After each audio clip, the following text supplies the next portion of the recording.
Alright, welcome to patch 13.19. My name is Chris, and once again joined by my ailing patch review duo partner Jason. Ailing, beleaguered, all the negative adjectives you want to use. But seriously, happy to be here with you doing this, and we're gonna run it through to the end of the season. We're gonna do, we're gonna keep this going strong. Okay, we'll have a new Champion Judgment episode out in a few days, hopefully.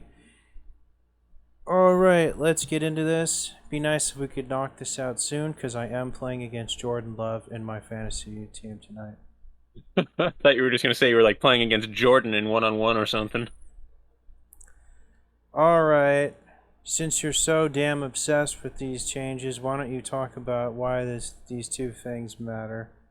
All right, so yeah, we're looking at the behavioral systems, ranked restrictions, and the ping changes that they're making with 1319. These are kind of larger system-wide changes that we don't usually talk about, but I felt these were not only interesting in terms of what were they thinking, but also just I feel very passionately about the way that they kind of run their social systems in League. So we've got the ranked restrictions. Players that receive penalties. So that's, for example, like chat restrictions, or time bans for disruptive behavior. Now receive ranked restrictions in addition to their other penalties. So basically, you have to play 5 games in blind pick or ARAM in order to be allowed back into ranked, while concurrently you are basically playing out a 10 or 25 game chat restriction penalty. And I just look at this and I look at it and it's like, not only is this a band-aid over a larger problem where they just allow toxicity to fly free in League of Legends, but this band-aid is made of poison. Like, at least if it's a 10 game chat restriction in ranked, it gives you the practice, the muscle memory, right? To just stay quiet and just not really talk with people while you're playing your ranked game. Just let the things happen around you and play through it. And now they're saying, okay, we're going to punish you even heavier, but what we're actually doing is we're basically making you not play ranked for the first 5 games of your chat restriction, so you don't even get that muscle memory. You can basically just, like, let the clown fest happen around you in ARAM or whatever. And then when you actually get back into ranked, real soon we're going to take off your chat restrictions so you can be toxic there again. This is idiotic. I don't know if you feel a lot less strongly about it than I do, Of but course, this is you idiotic. disagree with them finally taking some discipline in this game. The only thing I disagree with is they make it so they should make it so all you can do to work this off is play draft pick, since that's the closest to ranked. That's the only mistake I see here. I am all for coming down harder in any way on like toxicity in the game. I don't care how they do it. Actual toxicity, especially game-altering toxicity, like where people just give up on their team and decide to AFK farm all game. I'm all for stronger and stronger punishments, but this is idiotic. This is idiotic. This isn't a stronger punishment. You're still on the chat restriction for 10 to 25 games. It's just now they're saying 5 of those games, go play an ARAM. This isn't stronger. I don't see a problem with any of that. Like I said, the only thing I think is bad is that yes, they have you able to work it off in ARAM or the clown modes or blind pick. They should make you have to work it off in draft pick, since that's basically practice ranked anyway. Yeah, if anything, I think that maybe like for like AFK type of behavior, maybe the better solution would be to just give you a ranked restriction instead of the whatever other punishment would be. So you have to play 20 games. 5's a big mistake. They should make it 25, honestly. Well, yeah, I mean a 25 game like ranked restriction without any other penalty, I think would actually be a pretty good punishment for like first or second time disruptive behavior. That's not, abusive chat. I think people would actually think twice if they had to play 25 draft pick games to earn the right to come back to play ranked again. Yeah, basically what they really need to do is they just need to set, a zero tolerance or very, very low tolerance behavior for actual, intentional, above a slight amount toxicity. I mean, there's just no place for that in League. There's no place for trolling your team. There's no place for making mistakes and then whining at other people about your own mistakes. And, this is just idiotic. This will not solve anything, what they're doing right here. Will not solve anything. Will actually make the toxicity in ranked a little bit worse, because people won't even get the muscle memory of just staying silent. I don't think it'll make it worse. I just don't think during a ranked game. It will. I just don't think they went far enough. Well, I don't think you've ever been punished, right? No. There was a period where I disconnected from a lot of games, and I did get banned twice in like season 2 or 3. Oh, wow. I got banned for like 24 hours and then a week, but it wasn't behavioral. It was from disconnecting a lot of games. Right. And imagine if they decided to just make it more punishing for you. But anyway, actually, I'm selfless enough to take one for the team if it meant applying to the community. If they banned me for a month, I'm like, that's fine with me. It's going to a good place. 2018 was a pretty bad year for me. And I don't want to get too much into it, but that was the 1 year where I had some punishments from League. I ended up having... I had 4 different chat restrictions that season. That must be the year I told you to stop trolling your AD carry. It was a long time ago. Because I remember there was a period where I'd do it with you a lot, and you'd always get into a fight with your AD carry, like almost every game. I mean, if they were flaming me for their mistakes, like that was the 1 year that I just kind of couldn't hold back, and you just couldn't let turn them the know other cheek. That's what I just said. One thing I would like to see, if they're gonna do something to penalize people... while it's nice that we're doing our therapy on the patch notes review, all I'm gonna say about that is that like the chat restrictions, essentially, like once it happened a few times, right? I started to realize, okay, I've got to take these games where I only have 5 messages or whatever, and use that as a little bit of practice to say, even if there's a lot of toxicity, flaming stupidity going on around me, like, let me let some of that roll off my back. Let me just be okay with it happening. Can you talk to your friends when you have that? I've never had a chat restriction No, before. you can't. Like, even in the client? Even in the client. Oh, that's cool. I mean... you're talking about the PvP client? Yeah, you can. In fact, I think they even, I don't know if they still do or not, but at least at the time, they gave you 5 messages to use throughout the course of the game. So if you had something really important to say, you could still say it. I should ask Johnny. He's had like 20 of those. One thing I'd like to see is they should instantly what they're suspend doing your here account is for just... Sorry, go on. I think they should just instantly suspend your account for like a week every time you get reported by 9 people in one game. Because I think it takes a certain amount of universal toxicity for everyone on your team to report you and everyone on the enemy team to report you. Sometimes people do it. I don't think that happens. There's a lot of really nasty people in League, and in fact, one of the chat restrictions was because I was defending myself against teammates who were lying to the other team in all chat, telling them to 9 times me. Yeah, so I don't think it happens. I don't think it happens very often that all 9 people report the same player and it not be like something that actually happened. It probably didn't happen, right? I probably didn't get reported 9 times, but I saw my teammates trying to do that in all chat, and I was trying to defend myself. And when I actually wrote to Riot, that they actually explained to me that the automated report system doesn't care how many people report you. 1 time equals 9 times. That's what they told me.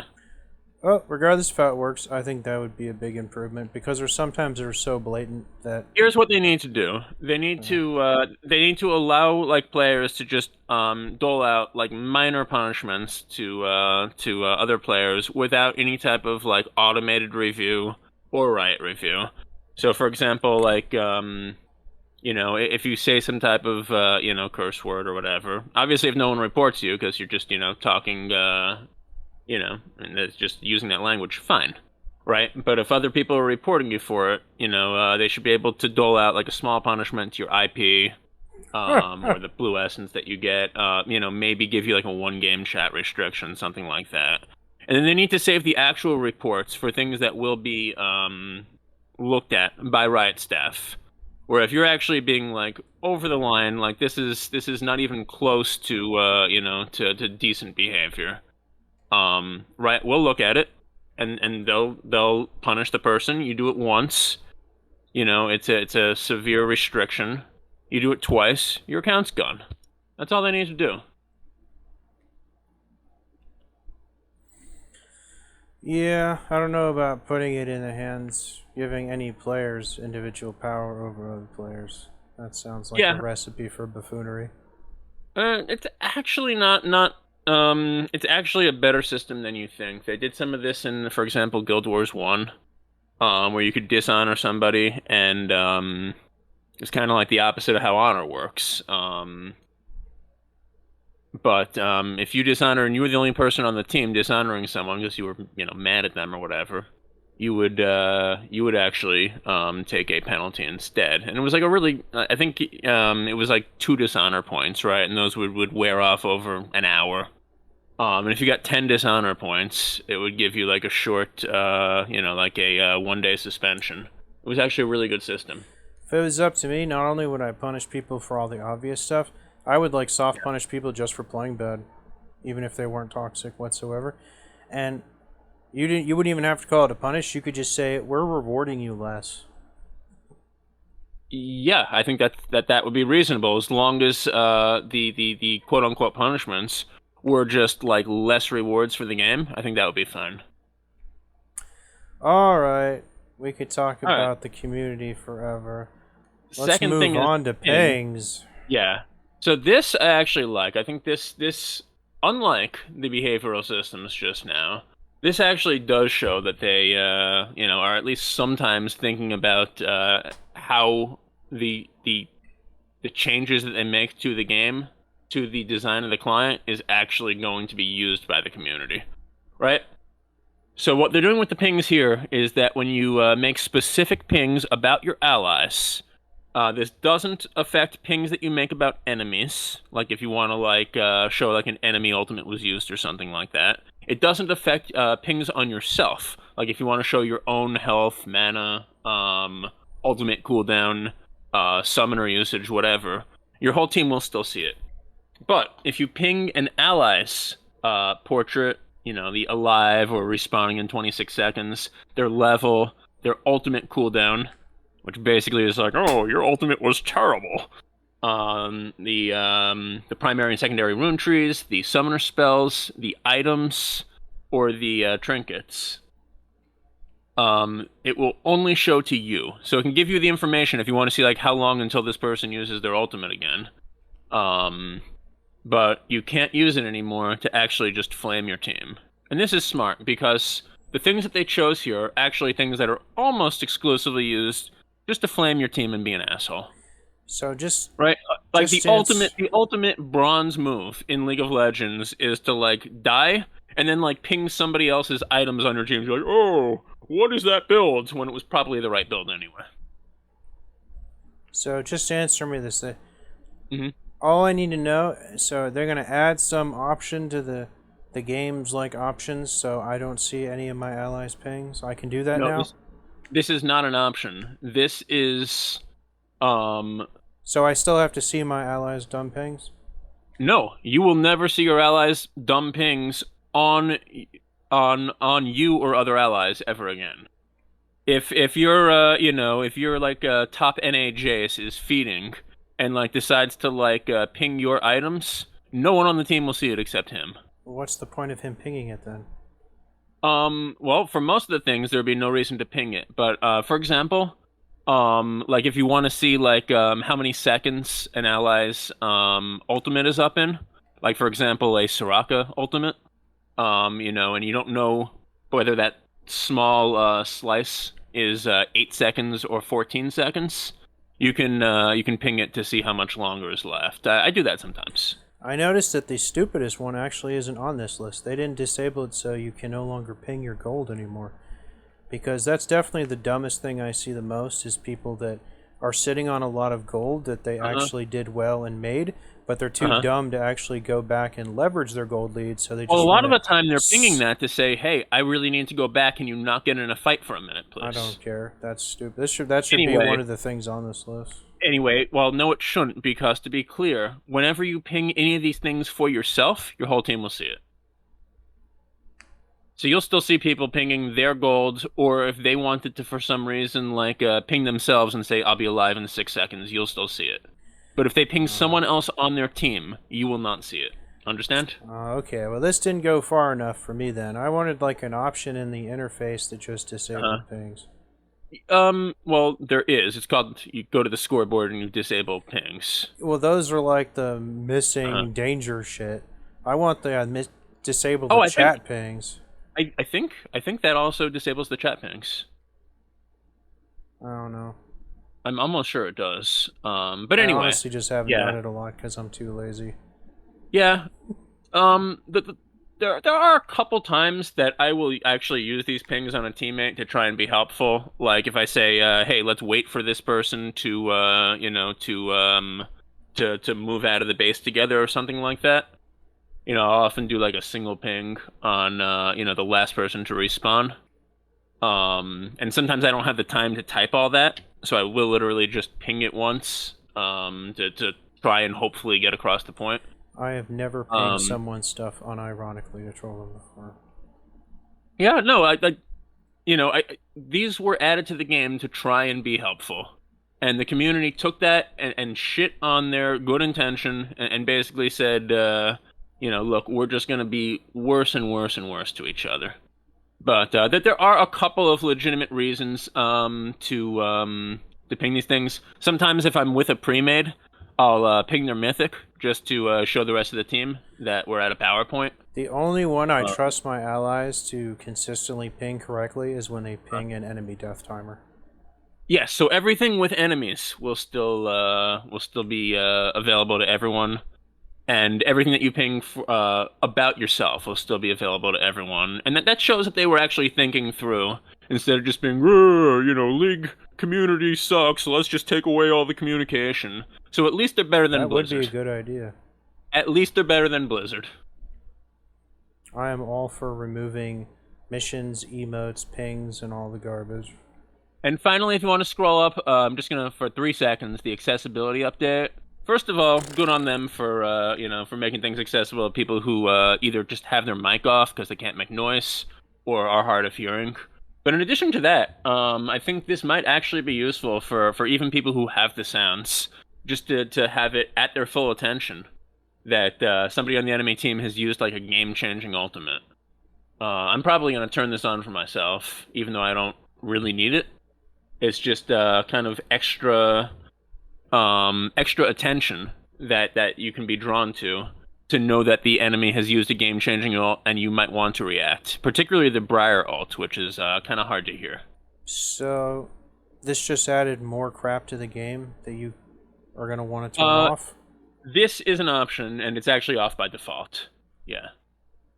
Okay. But, yeah, Smart if you want to see like where you would normally... If you want to see where you would normally see, Karthus killed, Nami or whatever. Also, I think in that spot, you will have the option now to have Karthus is ulting or Briar is ulting on the enemy team. Yeah. The most clever thing about that is that it's off by default. I knew you would like that. Okay, let's get into some champion shenanigans Time now. for the meat and potatoes. First up, we got Azir. This is a champion very near in my heart. This is probably my most played champion over the last 5 years. Always depressing when this champion gets changes because he always just gets nerfs, and that's pretty much it. I still think he's in a terrible shape from the massive W nerf he got several months ago. And nerfing his early cooldown on this ability is just absolutely silly.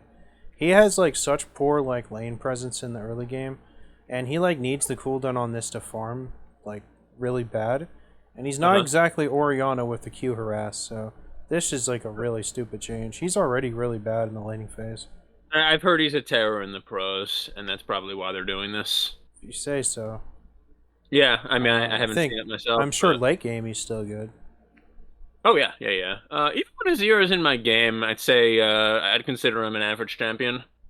There are people who don't play him well and they get bodied, and there are people who play him well and can run a game. I would say that was true before his W nerfs. Now I think he's well below Yeah, I average. know that you hated those. And I'm not arguing against you. I'm just saying, it does seem like skillful players do have a lot of impact, and particularly the pros. Where do you think that this change in particular is going to hurt him the most? Obviously, like early to mid game, but like what dimension of the game is this going to be the worst for his skirmishes? No, it's just going to really hurt him in the laning phase. Mm-hmm. Because now there's less incentive to max his Q because of the W changes, whereas before you always would max his Q first because the W attack speed would come on much later by itself, basically. And so you would always max his Q. Now there's like an argument between maxing his Q or his W first. Just because You need a low cooldown on his Q for the same reason like Orianna has a really low cooldown on her Q.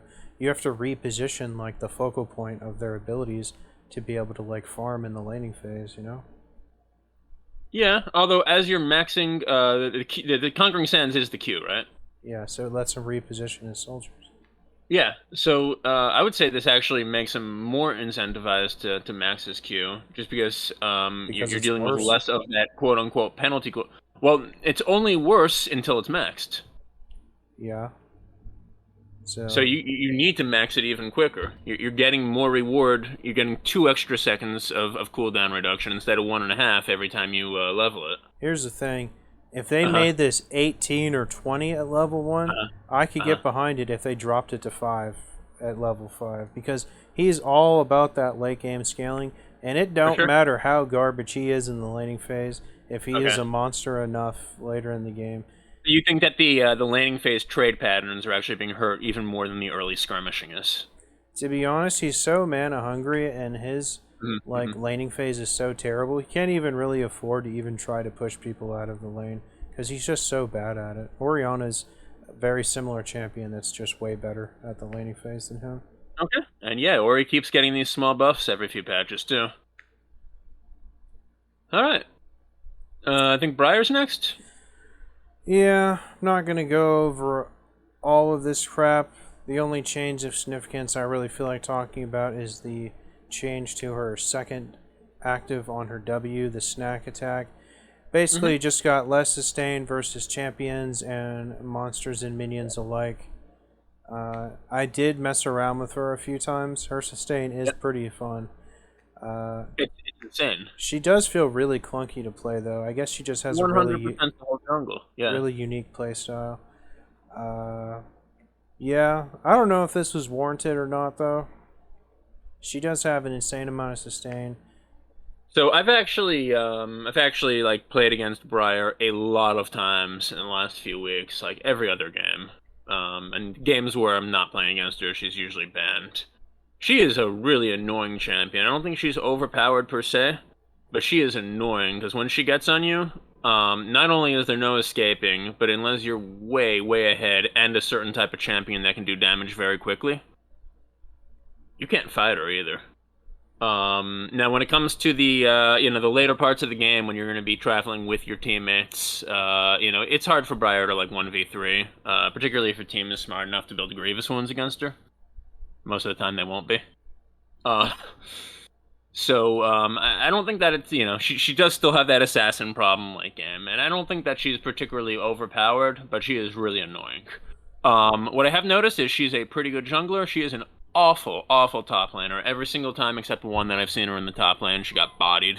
0-9, 1-11, etc. I don't think it's super good early on, but I do think it has promise. Like 2 or 3 items into the build. I don't know. I do think there's a few like matchups where she would be really obnoxious to lane against. So like I said when we were doing her initial like reveal last patch, there's a lot of things that can make a top laner obnoxious, and one of them, if you can just never be pushed out of lane, versus like a dedicated tank, that's good enough to Yeah. play top. The problem is like one gank, one death, even getting a little bit behind, she's out of the game top lane. I think it just depends on how you build.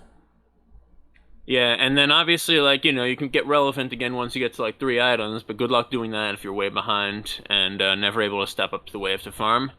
And then, in addition to that, there's the fact that, if you're in the jungle, like by the time you've gotten 3 items, most of what you're doing is team fighting anyway. You're not really jungling anymore. So yeah, I don't know. I have probably 30 or 40 games worth of data to work with, and I found her to be just tremendously better in the jungle than top. She's an awful top laner, from what I've seen. Maybe so. Yep. Anyway, these are pretty minor nerfs. I don't think they're gonna matter that much for her. And if she was maybe slightly overpowered in the jungle before, now she'll probably be balanced. Okay, next up we got Galio. Pretty significant change, I suppose. Just more uptime on his ultimate. You don't really see him a lot, despite what an incredibly solid pick he is. He's just kind of, it's not really threatening top, and he doesn't really plays a little too much like Twisted Fate mid. Yeah, ever since they gave Galio his rework, and I forget what season that was, it was probably like season 5 or 6. They have been just constantly over time nerfing the ultimate over and over and over. The cooldown has been nerfed so many times. The CC has been nerfed. I think the range has been nerfed. Hero's Entrance is a really good tool for getting yourself to a fight and turning it around with a CC.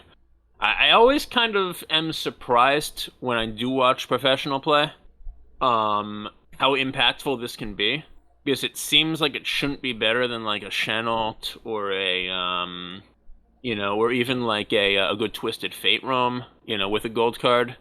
But for whatever reason, this always seems to have more impact than any of them, and that's why they kept nerfing it over time.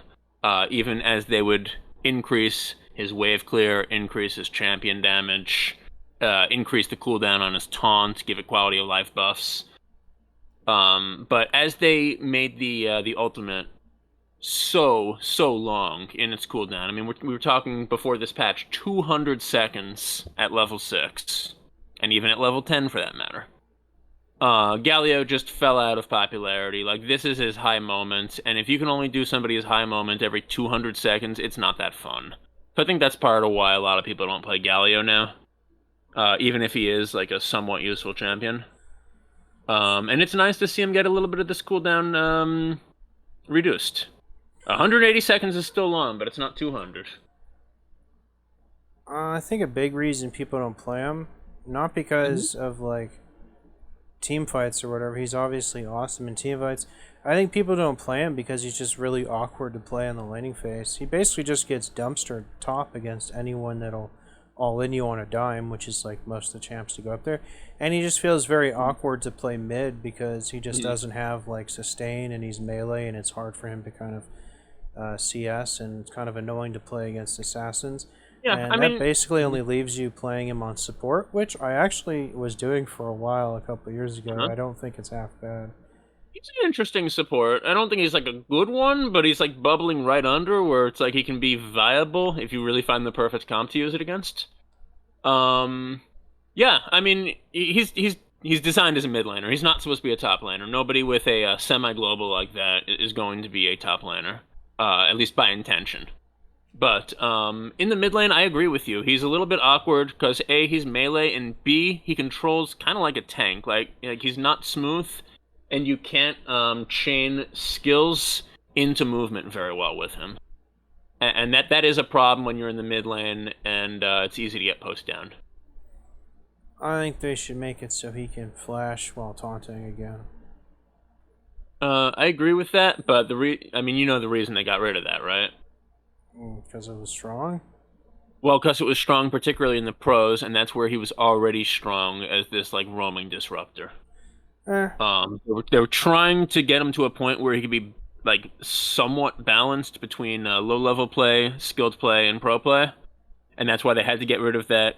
Honestly, I would love for him to have the flash taunt back. I thought it was so cool. Most champions that have a CC that has some kind of delayed effect can flash while they're doing it. Yeah, but Galio was already the type of champion that was best in the pros, even without the ability to do that. So the fact that he also had that flash taunt capability pushed him even further into the rise problem, where he's going to have like a 39% win rate in silver and be, 100% pick ban in the pros. So that's why they did it, and I agree with you. It's sad that it had to go. I liked it when his ultimate just gave his target damage reduction based on his MR instead of just a magic damage shield. I feel like that was way stronger. It was. Again, these are all these nerfs that they've made to his ultimate over time because somehow it was just way too impactful in like really high level coordinated play. It's a design issue, right? It's not the balance team's fault. It is a design issue where they're trying to make this game that is played by I don't know what 40, 50 million people around the world, and then is also supposed to be this esport that can be played at the highest levels of people devote their lives to this, without making it ridiculously imbalanced. We only see 12 champs ever in pro play. It's a really hard design issue, and I think that probably the designers these days think more about the balance between low-level play and pro play than they did back when they designed a champ like Galio. Yeah, and I think that's exactly why they make such incredibly sweeping changes like every 6 months in the game is because they're desperate to keep the esports scene alive. Yeah, to keep things fresh, to keep Koreans coming up with new metas and shit. Well, it's not even I definitely think that the pro scene is definitely what governs like 90% of patch changes. Yeah, particularly as you get close to Worlds. Like, we're close. I think Worlds starts next month. What? So from August to October, you get a lot of pro-focused changes. For the rest of the year, they try to balance supposedly around skilled play, meaning like Platinum, Emerald, Diamond. And then like if there's outliers in low elo or in professional play, they'll make changes for that too. But it just goes to show like what an interesting and difficult design problem that they have, trying to make this game that is all different things to all different people. And it's a great problem to have, to be this popular and to have a flourishing pro scene, and to have people spend billions of hours every month, or at least every year, playing your game. But it creates some really interesting design issues. I think I talked about that a little bit more. We don't have to talk about it at length, but I find that very, very fascinating. I think it's only so problematic because so many years ago they set the tone for like an ever-changing game that has to be changed a million times a year. I think you're missing that that even if they didn't make if they took the Hearthstone approach of making 2 changes a year, professional play would be so wildly imbalanced you would only see maybe 11 champions every single year be used in pro play. So I think that I think that it's less changing things for the sake of changing things, although they do a lot of that too. It's really more about it's impossible to ever balance things at all levels at once. All right. Next up, we got LeBlanc, and yes, I am... okay, Gangplank. Okay. This one I actually think is a lot more warranted than the Galio change, because I don't think his ultimate is quite as impactful. It is fun, though. I do think his ultimate's a lot more fun to use. So this one just has a lower cooldown, too. And then they buffed 2 of the 3. Fire at Will, the one that everyone actually wants to take first, and is the one you'll probably have. And you won't even have the second or third one by the time most of your games are surrendered, is missing from this one, so that one didn't receive a buff. But the 2 that you see most people not take got a buff, so that was cool. Yeah, and obviously the cooldown reduction on the ultimate itself as well. I applaud that they're trying to make a more interesting choice between the three different upgrades by making the two that are usually not taken first a little bit stronger. And yeah, I think this is a good change. The one thing I will say is that Gangplank is kind of one of those older champions. I think he was redesigned in season 7. He's been reworked twice. Yeah. This is the third iteration of Gangplank. Yeah. And the third iteration happened what, season 7? Yeah, I guess it's been a while now. Somewhere around there. 8 or 9, I don't know. Yeah. But obviously Cannon Barrage, I think, is something he's always had even since his first form, right? Yeah. And this is a skill that I think modern design would never have on a champion like this. Because you think about Gangplank, right? Like, he's all about, like, being selfish. Even his, like, utility skill, eat lots of citrus, is entirely for him. He's all about dealing damage. He's all about taking the kills. He's all about dueling enemies. And therefore, it's kind of weird for him to have an ultimate that's just like, oh, its highest and best use is to use it cross map and maybe like slow down some enemies so your allies can kill them. Well, a little bit weird. Originally, his E instead of the barrels was called Raise Morale, and he would give his teammates a buff, not unlike Sivir's ultimate. Yeah, it was kind of like an aura, right? Yeah, he'd give him half. It would give him flat attack speed and flat AD, and then when he activated it, he would give his allies half the movement speed and half the attack damage. Yeah, I thought it was very smart of them to get rid of that in the rework. I remember that, and I applauded that. But back in Season 1, he would activate Raise Morale by executing an allied minion. And my friend Johnny would stand next to the Nexus and take Raise Morale at level 1, and then he would kill the first minion as soon as it spawned. And then by the time it got to the laning phase, half the minion line would be executed. Oh my god, so the enemy couldn't get the experience. Yeah. Oh, that's hilarious. Johnny. That was like... Go, Johnny. He only had that for like 2 years or something. I think he got rid of that in Season 3 I still think my favorite Johnny that's a pirate is still from Super Mario RPG, but our friend Johnny playing Gangplank, he can be second.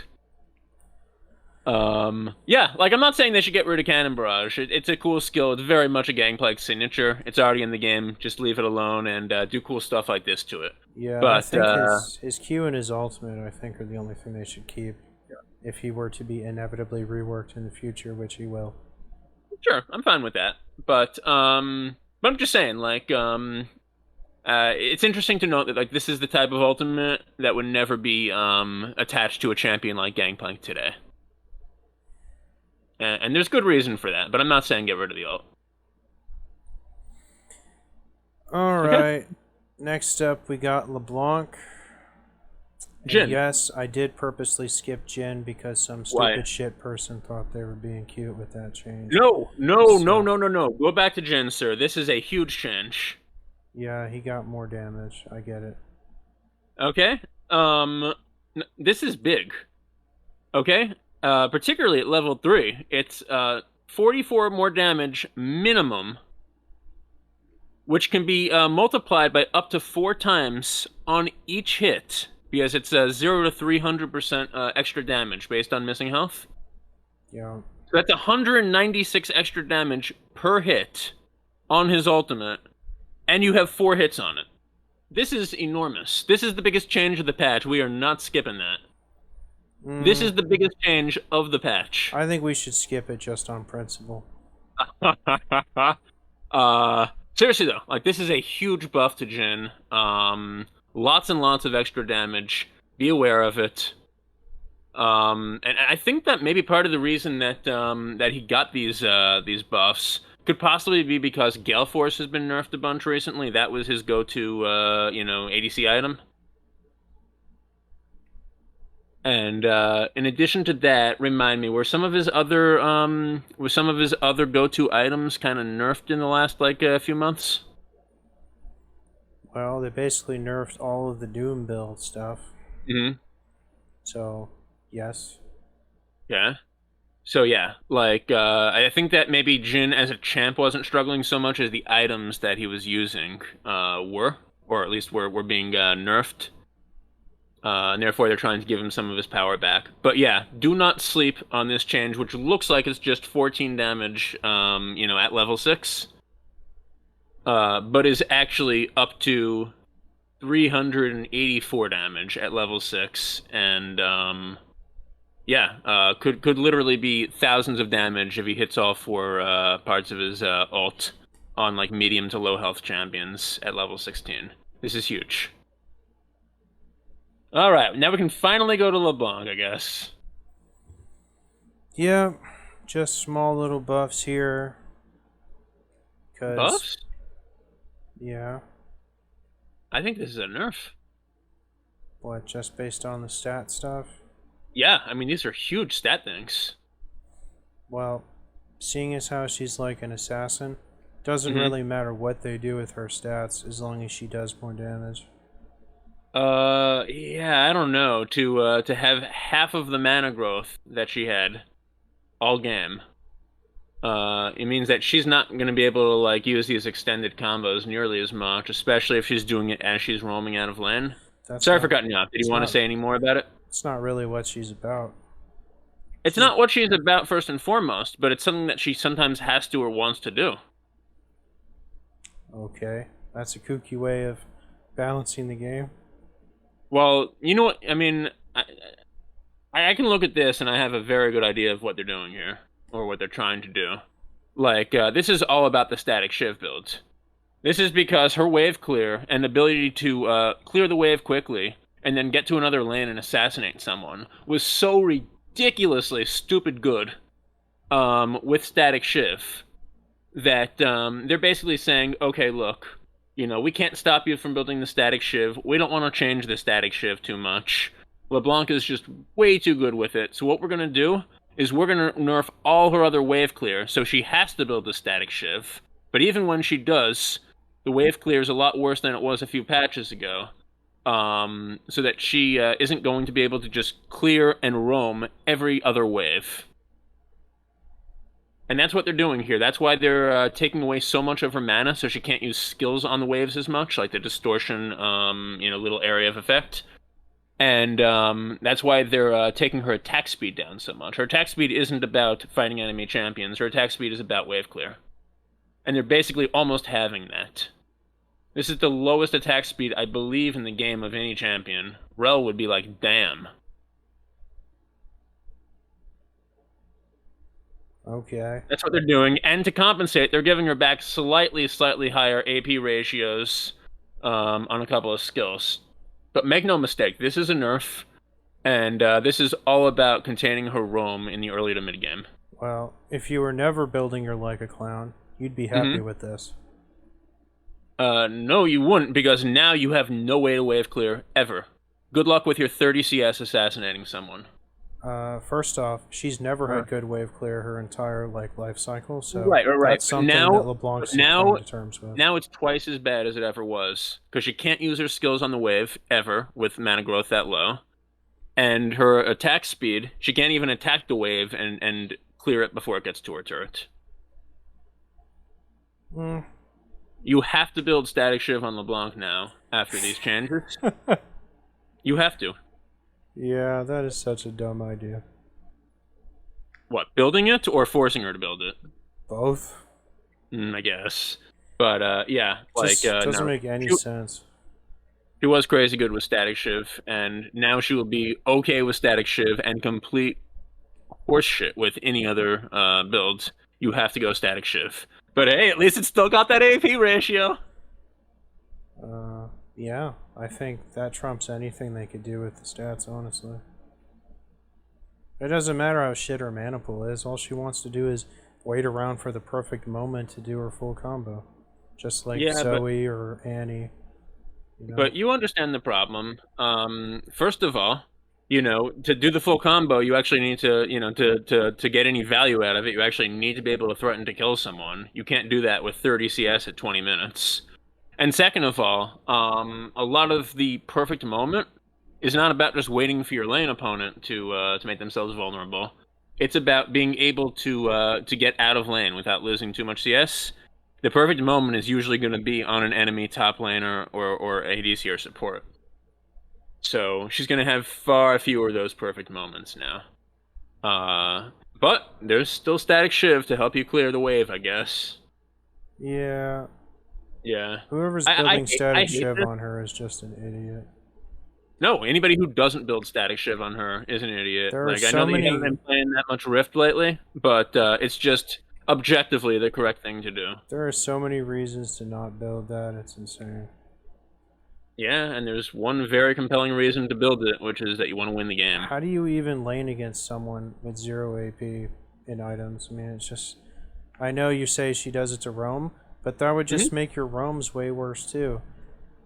I mean, it just makes no sense. Not really. Any person can roam and happen to find themselves in a good situation with a terrible build. And then the items that Static Shiv builds into, those also are like basically useless on her, even if the final product is good. I mean, it's just so stupid. Percy, I respect you, and you know so much more about the history of the game than I do, but you need to play some more Rift right now, because if you actually see this in action a bunch of times, you will see that it is just objectively correct. Even if that's true, it doesn't change the fact that how much power she's giving up to take that first. You're not actually giving that much power up. Here's the thing, though. You're not actually giving up that much power early. Because, like, if you compare it to, like, just having a single AP item, okay, maybe 100 AP will give you 200 or 300 damage in your combo, but the Static Shiv itself will give you another, 150 damage in your combo against the enemy champions. And it'll let you actually fight the enemy champions in another lane. And when you're talking late game, yes, the Static Shiv isn't giving you a lot of stats there, but you know what is giving you the stats? The extra 5,000 gold that you got worth of items from being able to get another 100 to 120 more minions through the course of the game. So Static Shiv will let you buy your AP items later on, and you can even sell the Static Shiv once you get to 4 or 5 items. But until then, no, it's just objectively and absolutely the correct starting item for her. Well, we'll agree to disagree. Alright. Alright, next up we've got Lee Sin. Yeah, whatever. Yep. This is basically just a slight buff for pro play, because it's all about his early game, and Lee Sin, particularly in pro play, is all about his early game. This is, some clown on the balance team wanted to make sure that Lee Sin was seeing a lot of worlds. If you're not in high level coordinated play, this is power neutral to maybe a very, very slight buff. So just enjoy it. Okay. Yeah, I hear you. We're gonna agree to agree on that one. Next up, we've got a nice little buff to Lissandra. Why don't you walk us through everything at play right there? Okay, so there's so much going on here. This is 0.15 more seconds root on her W at all levels, in all circumstances. And I am wondering where the heck they got enough data to say, oh, we shouldn't make it 1.6 seconds at the max rank. We shouldn't make it 1.7. Because, man, we have so much data, and that would just be OP. We're going to make it 1.65. So I would love to know where the hell that came from. But, yeah, I mean, usually W is going to be used near the end of her combo anyway. And so I don't think this is really a setup for anything. I think this is just basically a slight across the board, just slight buff to just the general, utility CC that you can bring as Lissandra. Maybe with a longer route, it'll make her escapes a little bit easier if she needs to get out of there after she engages. But yeah, I don't think this is doing anything in particular. I think it's just a slight utility buff. Yeah. What do you think? We still talking about Lissandra? I know. Let's move on. Okay. I was just checking the top 10 LeBlanc builds on Mobifier and then noticing how 9 out of 10 of them don't have Static Shiv. They probably haven't been updated for a while, because all of them... No, these are very... People are constantly updating this shit on this Okay, when was the last time the #1 build was updated? I have no idea. I just know this is a good website for people constantly uploading builds on various ranks and stuff. Static Shiv has been only been like the go-to item for some mid lane mages for a few months now, and yeah, just play some games, man. You'll see it. Well, the two guys from Challenger who uploaded builds are still building Ludens. Huh. And when did they upload those builds? Let's see. That's right, longer than 3 months ago. Now, this one's like the end of August. Okay. This one's literally like 3 weeks ago. When was it actually uploaded, though? It may have been updated with like a tiny little thing. August. It was uploaded for the first time in August? It was, I don't know when it was uploaded, but it was last updated like 3 weeks ago. Yeah, it was just updated with probably a little change or, a typo or something 3 weeks ago. It was uploaded a long time ago. Yeah.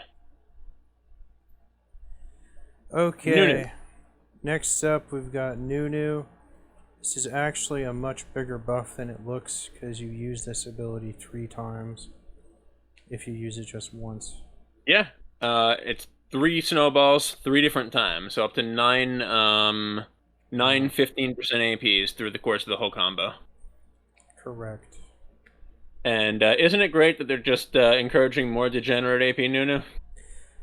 Well, in Nunu's defense, this is an extremely lackluster ability if you have no AP, and it's not even really that impressive if you have AP. The second half of the ability does way more damage. That's true. I mean, a lot of AP Nunu is just about the snowball, the giant snowball, and the ultimate. But yep, we're just pushing people more towards the pop 'em AP Nunu.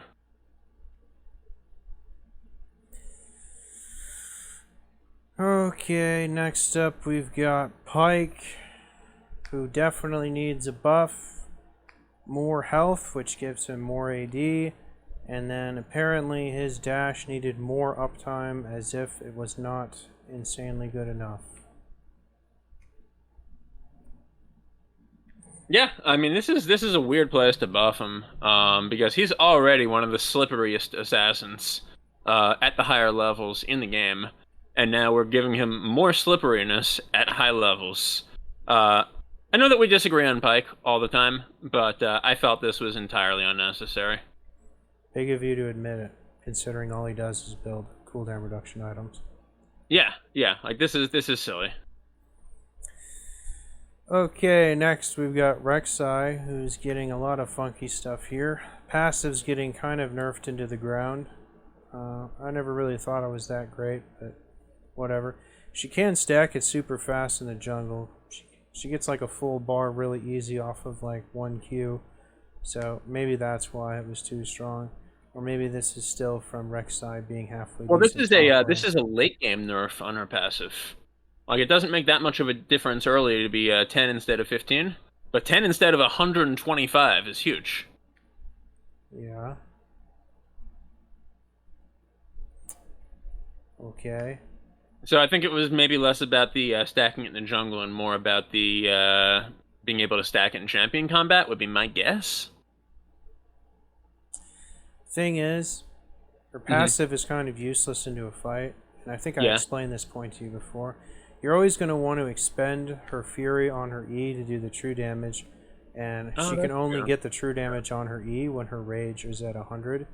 So you're basically never going to be using her passive in the late game. It's really a jungle-only thing.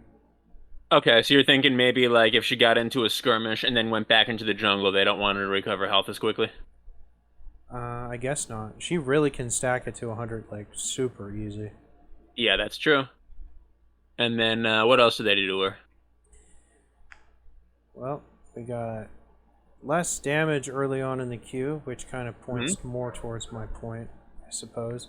And then we got less movement speed while she's burrowed. And this is specifically when she's in the tremor sense, she gets a little bit of extra movement speed.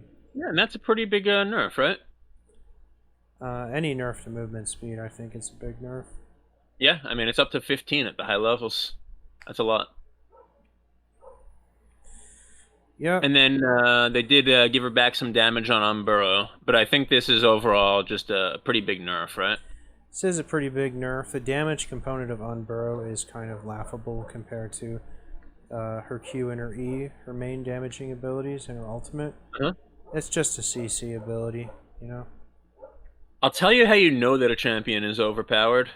If you see not only professional play, but also like lower level, like just like solo queue players playing a lot of a champion that is not sexy and that is not human, you know that is an overpowered champion. Because there's no other reason that solo players, play those champs. If the ugly champions are getting played too much, they're broken.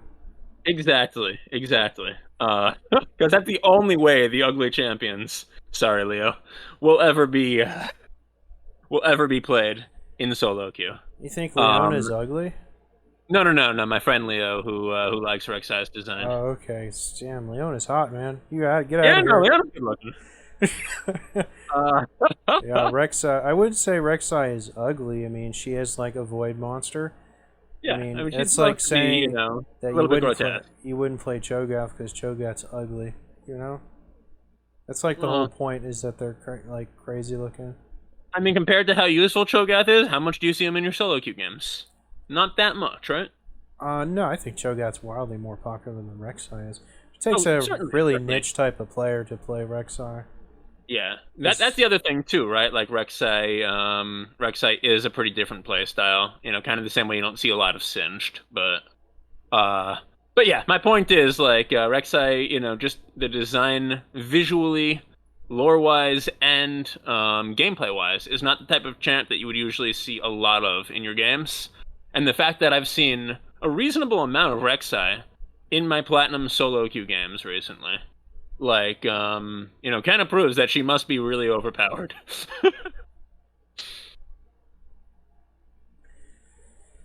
Okay, next up, I don't even want to talk about the Gator. Let's talk about Syndra. Okay. We got more damage on her Q. Basically works like Karthus's Q, except not quite as fast. I think Syndra can use all the buffs that she can get. I don't think that rework did her any favors. Before the 40-minute mark, that is, where it did her a lot of favors. I'm gonna agree with you. Like, Syndra used to have a lot more early game power, and she kind of needed that to push it forward into mid game. I'm usually not too happy if I see a Syndra on my team these days. They had some good ideas in that rework, but I think they should have gotten rid of the shards. No, I think that was one of the laziest reworks they ever did. Like, did they get you on the phone to come up with those abilities? Like, what the hell happened with that one? Fuck you. Like, that felt like such a tacked on like mechanic that they added. I have never seen such an uninspired like mini rework before. She deserves so much more. I think some of the things they did to like the changes with the skills were actually cool with her little mini rework, but the shards was not good. And basically forced her into a position where she just can't hold her own in the first half of the game. So yeah, this extra 5 damage is welcome, but is not going to be enough to make her a good champion mid lane or anywhere else. I hope she gets another mini rework. There was like a similar period where Cassiopeia for like 3 or 4 months, and they very quickly changed this. She also had like a stacking mechanic that she would gather over time, just like Syndra's little shards. I remember that. Where the more times that people would be suffering dot damage, she would gain stacks of, I don't remember what it was called, but she had like 5 little thresholds, and they were insane. Like she could end. This was during the period where she had no boots still. She could end up with like 1400 like AP at like the end of the game, because the final one gave her like another Rabadon's, just like Syndra's does. So this honestly just felt like a rip-off of that one. Yeah, and a much more underwhelming one. Okay, next up we got Twitch. Just something cool to look at. His ultimate projectile is even faster. I guess that's neat since it's like a gun or a crossbow or whatever the hell. Yeah. And I mean, because like the spray and pray can miss, this actually does have gameplay impact for being able to like dodge it with very quick reflexes or blink skills or whatever. But for the most part, I don't think this is really going to matter, right? And it was fast enough. It was rare that it missed because someone was trying to walk out of the way. I think faster projectile does somewhat translate to like more kill potential. Okay, you're talking about like even an auto attack just because you get the damage a little bit quicker. Yeah. Yeah. I think that effect is pretty trivial when you're talking 5,000 versus 4,000. It's already so fast. And I think even the effect with like the ability to dodge it, having a little bit less ability now, is pretty small. So I okay, agree. It just looks yeah, cool. yeah. So just like a tiny, tiny little buff for Twitch. I like that champion. I've always been happy to see him in my games. He's fun. Okay, let's just go to items because Zeri's too boring to talk about. Yeah, I mean this is the first time we've seen Zeri changes, and there hasn't been like 24 of them in the same like little like patch, right? I actually think she's one of the worst ones to come out in the last few years. Yeah, I agree. I think it's bad design. Not as Zeri. bad as Renata or Milo. She's Renata she's way above them, but I do think she's pretty boring. Yeah, I was actually looking over like the last like 10 support champs that they've built from the ground up. And surprisingly, like half of them really were pretty badly designed. They usually do a good job on the new champs, but it seems like support is really hit or miss for them. Okay, first thing to talk about is this bug fix, which was not a bug on Heartsteel. This was purely an abuse case for Scion, so he's basically the only person who is able to make use of this. And this is why Scion was so good with this item. I mean, there's a lot of other reasons Scion's so good with that item, but that was just adding on top of the fuel to the fire, right? I don't think there's a lot of reasons. I think this is the reason he was able to abuse it like no other champion could, though. I just think that the fact that he's already getting a lot of bonus health from his passive just makes the Heartsteel so good because he deals so much more damage and therefore he gets so much more health back. Or gets so much more bonus maximum health from the Heartsteel because he dealt more damage with it. Like, it's still a virtuous cycle for him. I still think it's 100% gonna be not only the item that you will always use as your Scion Mythic, but also he will still be the best user of Heartsteel in the game. That's my take. Better than Cho'Gath? Are you kidding? Ooh. Yeah, I think better than Cho'Gath, but that is close. I'll give you that. Like, those two are the top two. Better than Mundo? Yeah, better than Mundo. Yeah. Mundo is pretty ridiculous. Because Mundo doesn't have things that just give him bonus permanent maximum health on his kit. Actually, that's exactly what his ultimate does. Gives him bonus bonus and then permanent maximum health on his kit. Yeah. But all his buttons scale really brilliantly with like health and stuff. Mundo also a great Heartsteel user, don't get me wrong, but I would say, Cho'Gath and Scion way above the rest. I think Ornn's pretty strong with it too. You get a huge chunk of bonus health every time you upgrade someone's thing.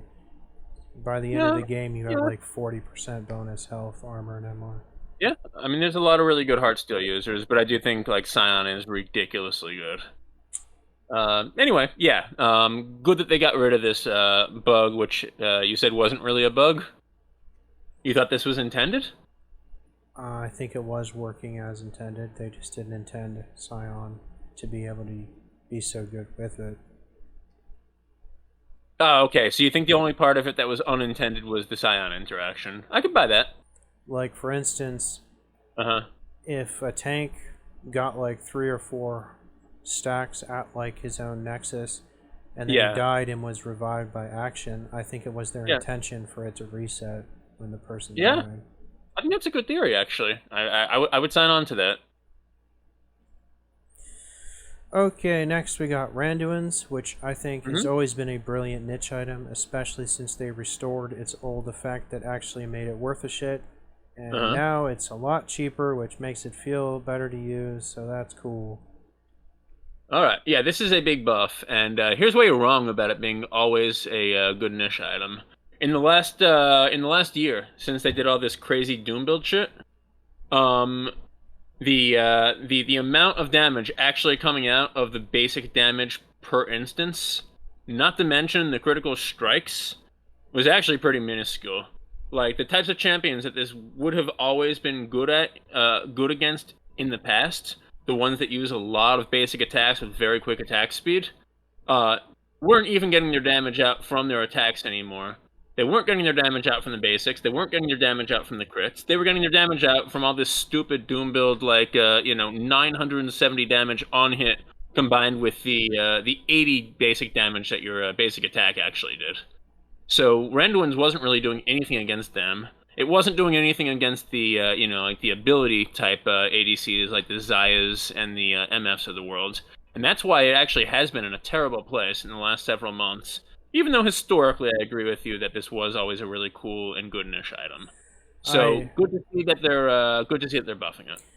I do agree with you that with since the Doom build, the effect has probably never been weaker. But since it's the only item in the game that does what it does, I think it'll always be very strong, especially against like a multiple 80 carry comp, and it'll always be extremely strong against like Yasuo and Yone, who are kind of fixtures of the game. You know? Yeah. I mean, those are niches where it can work well. Alright, next up, this item no one's ever heard of is getting 5 more armor. Builds into Hourglass, that's all you really need to know. Yeah, this is a weird one because okay, great, it's a little bit more advantageous to buy early now. But it's always been kind of a weird item because it's just not that good of an item. Usually you want your stopwatch first, and if you're a mage, you probably want the book second. I think it's the not the Amplifying Tome. What is it called? The Fiendish Codex. Because the only reason you buy this is to build into Zanyas, like you said. That's the only thing it builds into. And so it's so weird that it has this like passive where the more units you kill, the more bonus armor you get up to a maximum. Like just give it a fixed amount of armor and call it a day. Yep. And then next up, we've got something that'll make the LeBlancs of the world howl in despair. Maybe they'll have to go back to Ludens now. Sorry, LeBlanc. Sorry, Echo. Sorry, Trashua. I could get behind it on Echo, because he actually has synergy with basic attacking. LeBlanc is just stupid. So what do you think about this? Happy to see it. It's weird that they're really insisting on keeping Static Shiv what it is right now and just making it a little bit worse. Weird that they're keeping the AP ratio on it. I don't get it. But I will take any type of reduction on Static Shiv. You see this a lot also on ADCs now. As a first item on Vayne, on Kai'Sa, on lots of different ADC champions. And honestly, I don't like what it does to the game, where it basically like covers the intended weakness of champion designs. So I'm happy to see any type of nerf to Static Shiv. It's a cool item. It's just it's like throwing a really, really good-looking bowling ball in the wrong direction. It's just not a good design add to the game, and I'm happy to see it nerfed. What do you think? I'm going to reiterate my point from like the last 4 patches. They need to drop the base damage on this to like 1025 and then just make it scale. AD ratio? Yes, make it scale with AD from like 1 to 18. That'll get rid of the stupid abuse cases mid lane, and that'll make it... I know it won't be as good as a laning phase implement, and that's the whole reason of buying it. Exactly. But, exactly. That's the whole reason you buy it. You don't buy it for what it'll do for you at 18. But if you make it scale like somewhat well, as like a first, like let's say you get this item at like level 5, 6, 7 or something. Yeah. If the ratio started off as like 20-30% of your AD or something, I think it would still be good enough for people with shit wave clear. How about something like reduce its damage a lot to like 50 or 75, but have it double the AD damage? The physical damage that you deal to waves, to minions. Wasn't that the thing you didn't like? Well, I mean, it's still like you can just remove it if you don't want a wave clear item in the game. But what that would do is it would make it so that so that the AD champs are able to use this effectively, and the AP champs aren't going to get much out of it because it's only going to increase the physical damage that you deal to minions. Yeah, I don't think it should do magic damage. Yeah, I agree with that too. Yeah. Okie dokie. I guess that's it. Yeah. Um, yeah, just slight buffs as the bug fixes on First Strike. None of them are really worth talking about individually, but just know that this is overall a slight buff to First Strike, and that's all we got for the patch. Well, the 3 people on the North American server using that, thank you. Yeah, again, play some games you know, every game you'll see 1 or 2 champs build First Strike. Who's taking that these days, other than like Ezreal? No. There's all the assassins in the game build First Strike now, and in addition to that, you have a lot of burst mages. Like Lux will build First Strike a lot. Makes sense on Lux. It does not make sense on an assassin. You wouldn't want to take this on a melee person because it's way too easy to get hit first and interrupt the effect. Yeah, but if you're an assassin, you usually have to weigh in and get the first hit. Like if you're like a Kha'Zix or something like that, or if you're like a Zed. Zed's always going to build this, you know, because not only can he poke with his shadows, but he can just go in on people. Makes a little bit more sense on him. Yeah. Most of the assassins in the game actually do build this, and I agree, it's better on some than others. But what it does is it rewards you being able to deal a lot of burst damage very quickly, and that's why it's good on the assassins. I suppose. Yeah. But yeah, just slight buffs to that overall with the bug fixing, and don't worry about Unsealed Spellbook. I always forget that's even in the game. Yep, me too.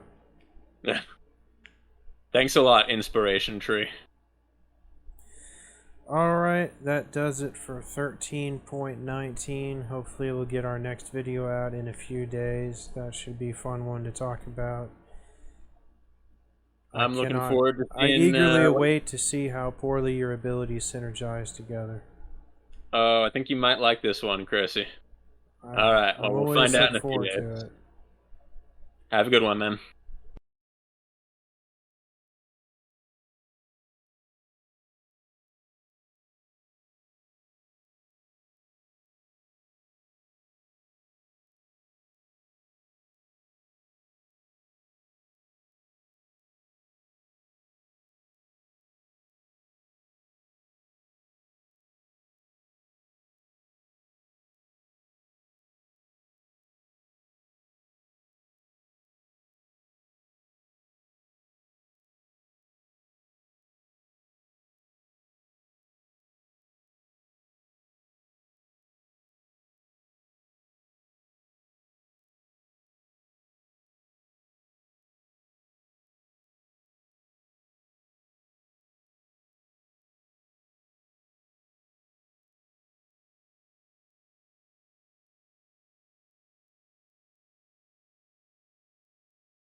All right, welcome to part 3. Have some internet problems or Discord's freaking out. It's probably my fault since my internet's been really ghetto the last few months. Next up, we got Silas, who's getting more mana. I actually do think he's pretty mana hungry early on.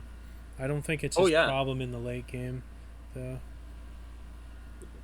Yeah, agreed. He actually does run out of mana in a lot of the early trades early on.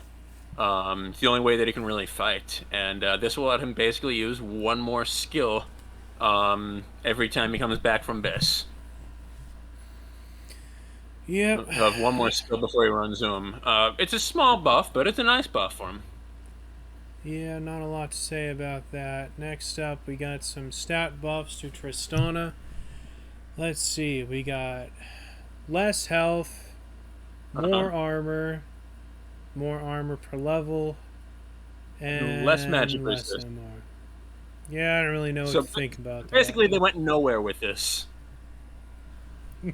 This is like some corporate executive basically hiring a bunch of accountants to make it look like the money went to one division instead of another, so that they were like profitable. But really, it didn't do anything to the business. I'd say 3 of these changes are pretty meaningless. I think the only one of consequence is her gaining base armor, because for an AD carry, any bit of armor to mitigate the flat shred of lethality, I think, is impactful. So I think that's the only one of consequence. Yeah, that's 4 base armor. At the beginning of the game, you're probably taking more damage from the support than you are from the ADC. But Serrated Dirk is like 10 armor spend, basically. Yeah, later on. But even that, means she's taking maybe like 3% less damage, but she also has 3% less health. This really feels like a nothing burger to me. The one thing I might guess, and I haven't seen it much lately, but have you seen Tristana mid, maybe? I'm thinking maybe they're trying to make her worse against mages? That was actually a thing like 2 years ago. People were busting out like Tristana and Lucian. Just because they both are so fucking aggro and have such an all-in against the mages. I haven't seen it recently. But I'm wondering if that could possibly be the case, because as far as ADC Tristana, in the laning phase and really through the entire game, this is nothing. This is like a zero-sum change. It's not a buff. Yeah, I really think this is a zero-sum change. The only thing I can guess is they're trying to make her worse against mages mid, and even then, I haven't seen her mid more than once or twice in the last year. Alright. That's a weird one. I would say it's a net nerf instead of power neutral, as you like to say. Okay. I would say it's completely power neutral myself. Well, I think the base armor is more impactful in the laning phase, even if the armor growth eventually compensates for that. So that's the part of the game. They're giving her more armor and more armor growth. Yeah, that's what I'm saying. I'm saying it's more impactful. Yeah, I'm just saying there's no like compensation. The compensation is they're getting rid of the MR and they're getting rid of health. I hear you. Okay. So you think it's a buff? I think it's a nothing burger. Okie dokie. Next up, we got Wukong, and they decided to make his Q cost no mana. That's okay, because it's always up anyway. And then there's like a bug on my screen. I assume this is a change to his W clone thing. The text on my screen is kind of messed up with this ability for some reason. Warrior Trister? Yeah. It says mana cost is reduced to 60 to 40 from 80 to 40. So at the earlier ranks, it costs less mana. So this is just basically more mana for Weaselwoo all around. Yeah, nobody really plays him top anymore. He's basically just a cheese lord, full AD jungler now. Yeah, it's mostly in the jungler, and more often than not, I actually see him succeed there. There was a time where this champion was kind of like an off-tank or a bruiser in the old days. Those times. He's moved on to Talon levels of play, though. Actually in Arena, I've seen him kind of go bruiser with some success as well. But yeah, as far as the Rift, he's more of a burst assassin type. Okie dokie. That'll do it for the champion changes. Next up, some very inconsequential item changes. Hey, first up, we've got Axiom Arc, which got a big nerf in the other patch that really limited its user base, but now they're giving the baseline effect a big, or I guess a bit of a buff. Didn't we decide that...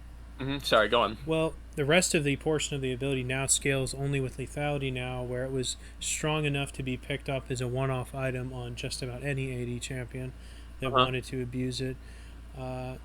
It's probably still the case that this is still kind of not worth getting on anyone that doesn't build like full lethality, though, even with this buff. Well, I think when we looked at this change, we actually worked out the numbers, and because it gives you 18 lethality in itself, it was like you get one more lethality item, and you're breaking even, and then beyond that, you actually do better than when it used to refund. Was it 25% of your total cooldown? Was it 30? I don't remember, but it was good enough to be a one-off item on someone who would not build any other lethality items. Yeah. It's definitely worse as a one-off now. But what we're going to see with all of these item changes is that everything except Duskblade of Drakthar for Assassins basically picked up a small buff, and then Duskblade got a nerf. So just for that, I think there's going to be a lot of Assassins shifting from Duskblade, which was just so good, to Axiom Arc. And yeah, now that it's giving you a 10% cooldown plus 0.4% per lethality, which just from this one item is another 7%, this really isn't bad. Well, I'd like to say one thing. You said switch, where Axiom Arc is not a mythic like Duskblade is. So there's no like this or that. Now, speaking of Duskblade... Well, you made it sound like both of them are mythics and you have to choose one or the other. One's a legendary and one's a mythic, so... Know what I mean? Oh, for God's sakes. Alright, here we are with part 4 of 16 or 13.16, and last thing I said is you were saying how they would have to switch from Duskblade to Axiom Arc, and before it cut out I explained that only Duskblade is a mythic and Axiom Arc is a legendary, so you don't have to switch. You can still get them both. Right. That's right. Axiom Arc's not a mythic. I keep thinking it is. Yeah. It was Prowler's Claw that got downgraded. Yes. I don't know why I was thinking that. Sorry, but yeah. So I think Axiom Arc is still looking pretty good in a lot of builds now, especially now that it's 10% lethality plus 7% just for its baseline value with the lethality it gives you.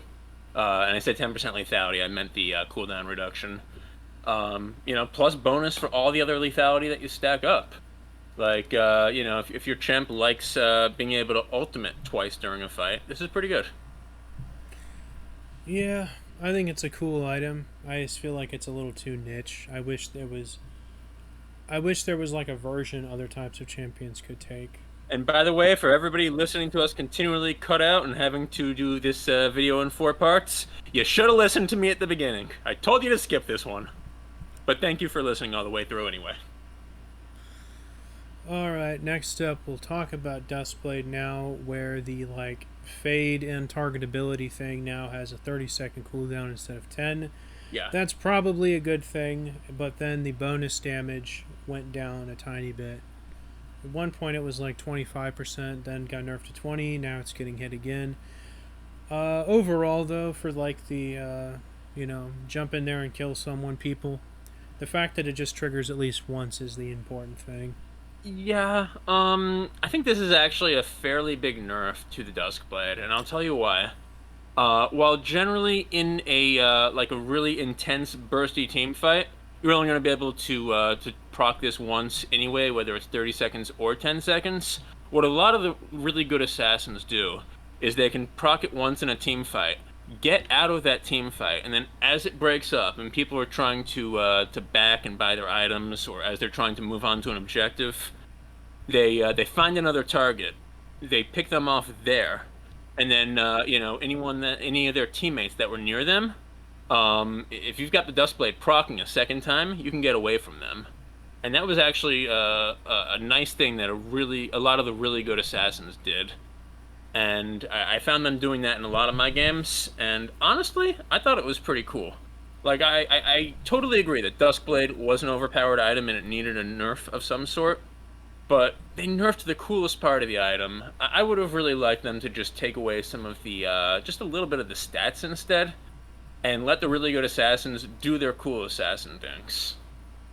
I think it was just fine. I only thought it was broken prior to like the AD item giant overhaul when it would constantly reset. That's when I thought it was too strong. I don't know. I mean, that's basically as strong as Kha'Zix's ultimate.